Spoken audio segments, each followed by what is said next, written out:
यमलोक का मार्ग कैसा होता है? यमलोक का मार्ग बड़ा ही दुर्गम होता है, परंतु पुण्य आत्माओं के लिए सुखद एवं पापियों के लिए बड़ा ही भय एवं कष्टकारक है। गरुड़ पुराण के अनुसार यमलोक के मार्ग का विस्तार 86,000 योजन में फैला हुआ है।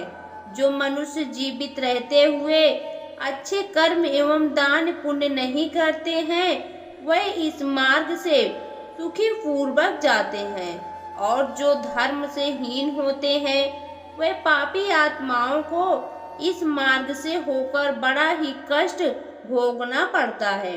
पापी मनुष्य यमलोक के मार्ग में होने वाले कष्टों से जोर जोर से चिल्लाते और रोते हुए जाते हैं। इतना ही नहीं, यमराज के दूत भी इन मार्गों पर पापी आत्माओं के चाबुक से मार खाकर वह अनेक प्रकार की यातनाएं देते रहते हैं, और वह पापी आत्मा बड़े कष्ट से इधर उधर भागते हुए फिर उस मार्गों पर चलने लगते हैं। यमलोक के मार्ग पर कीचड़ तो कहीं जलती हुई आग है, कहीं तपती हुई बालू है, तो कहीं नुकीली सुई के समान पत्थर है। इसके आगे कहीं कांटेदार पौधा तो कहीं बड़े बड़े ऊंचे पहाड़ हैं, जिन पर चलना अत्यंत दुखदायक है।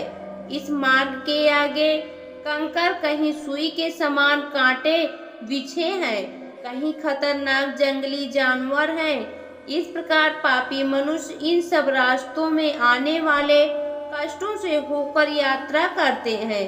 पापी मनुष्य यमदूत के पास में बंधे होने के कारण यमदूत उन्हें घिसकर इन सब रास्तों से ले जाते हैं। वहीं जो मनुष्य उत्तम कर्म करने वाले पुण्य आत्मा होते हैं, वह अत्यंत सुख पूर्वक इस मार्ग को पार कर जाते हैं। अन्न का दान करने वाला व्यक्ति स्वादिष्ट भोजन करते हुए इस मार्ग को पार करते हैं। जिन्होंने दूसरे को जल पिलाया है, वह भी अत्यंत इस मार्ग को दूध पीते हुए सुख पूर्वक पार करते हैं।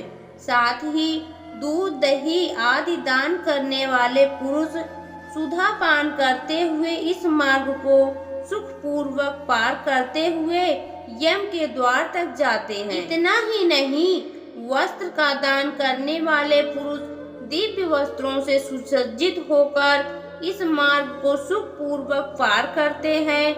गौदान करने वाला मनुष्य इस मार्ग में सभी सुखों को प्राप्त करते हुए यमलोक की यात्रा करता है। घोड़े हाथी रथ की सवारी का दान करने वाला पुरुष धर्मराज के विमानों से युक्त होकर इस दुर्गम मार्ग को वायु मार्ग से पार करता है। जिस पुरुष ने अपने माता पिता और गुरुजनों की सेवा की हो, देवताओं से सुसज्जित होकर इस मार्ग को सुख पूर्वक पार करके धर्मराज के द्वार तक जाते हैं। जो विद्या दान में तत्पर रहता है, वह ब्रह्मा जी से पूजित होकर जाता है। वेद आदि पुराणों का पाठ करने वाला ज्ञानी जन मुनियों के द्वारा अपनी स्तुति सुनता हुआ जाता है। इस प्रकार धर्मपरायण सुख पूर्वक यमराज के द्वार तक जाते हैं। जब ऐसी पुण्य आत्मा धर्मराज के द्वार तक पहुंचती है, तो धर्मराज 4 भुजाओं से युक्त हो शंख चक्र गदा और खड़ग धारण करके बड़े ही प्रेम पूर्वक मित्र की भांति पुण्य आत्माओं का आदर सत्कार करते हुए उन्हें कहते हैं, हे बुद्धिमानों, हे श्रेष्ठ पुण्य आत्मा, जो मानव जन्म पाकर पुण्य कर्म नहीं करता, वह पापियों में बड़ा है और आत्मघात करता है। जो मानव जन्म पाकर मानव धर्म का पालन नहीं करता, वह बड़ा ही घोर नरक में जाता है। यह शरीर यातना रूप है और मल आदि द्वारा अपवित्र। सब भूतों में प्राणधारी श्रेष्ठ हैं। उनमें से जो बुद्धि से जीवन निर्वाह करते हैं, वह श्रेष्ठ हैं। उनसे भी मनुष्य श्रेष्ठ है।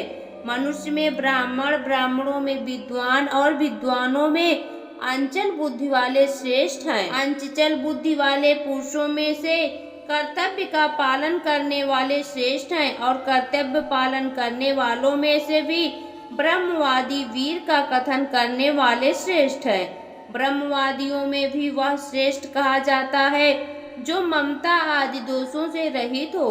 फिर भी इन सब की अपेक्षा से उन्हें श्रेष्ठ कहना चाहिए। जो सदा भगवान की भक्ति में तत्पर रहते हैं, ऐसे दिव्य वचन कहने के बाद उन पुण्य आत्माओं को सद्गति को पहुंचा देता है और पापी आत्माओं को उनके कर्मों के अनुसार उन्हें दंड दिया जाता है। दोस्तों, आपको यह पौराणिक कथा कैसी लगी कमेंट बॉक्स में जरूर बताएं। वीडियो को लाइक करें, शेयर करें और हमारे चैनल को सब्सक्राइब करना ना भूलें। वीडियो देखने के लिए आपका बहुत बहुत धन्यवाद।